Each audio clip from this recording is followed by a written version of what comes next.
Well, welcome back.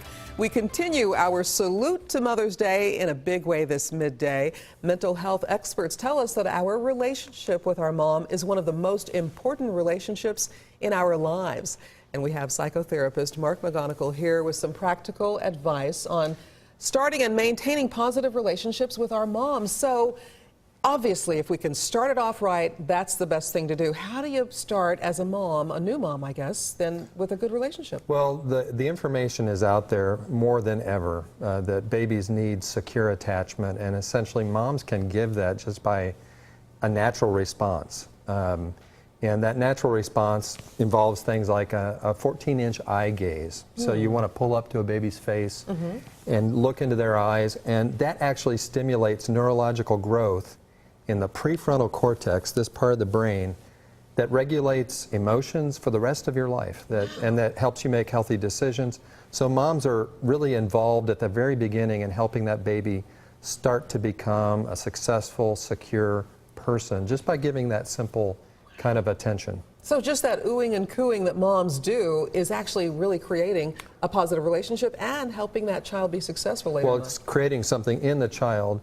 Another example is something called the vagal break. The mom who speaks softly in a song-like voice to a baby that's really upset is actually creating something in that baby's brain that will serve them for the rest of their lives to be able to calm themselves down when they're really upset.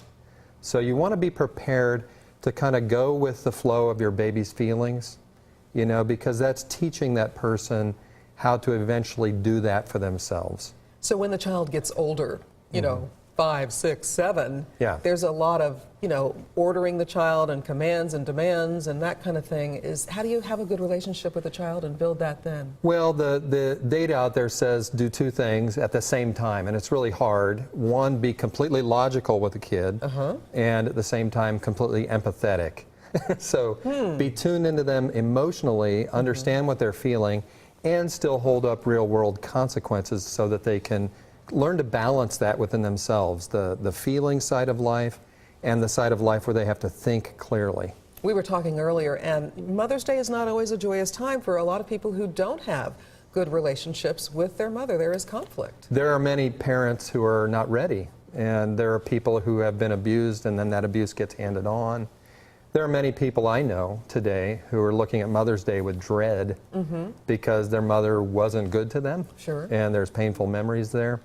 And for some of us, you know, if we're in that situation as an adult, we need to kind of take on the project of finding mothering energy out there where we can, building it within ourselves, and maybe a healthy response eventually is to forgive so that we don't carry a lifelong grudge towards our mom that burdens us. Another difficult thing on Mother's Day is people who've lost their moms. Yes. What do you do? How do we, you know, there's going to be the grief and sadness. I guess that's natural. We shouldn't try to ignore it. Yeah.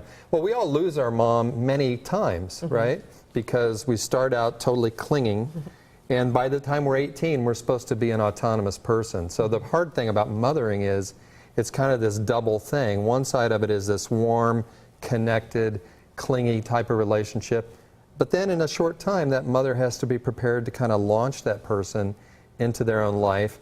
A lot of times that brings up a lot of conflict in the teen years, like the example that was on your little promo there.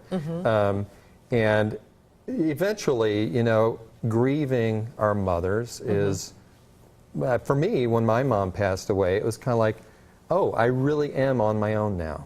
And so there's a lot blended into that.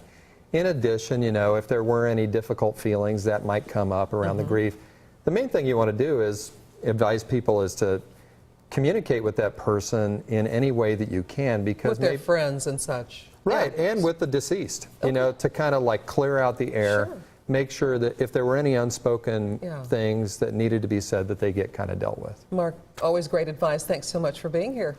Very good to see you again. Thanks.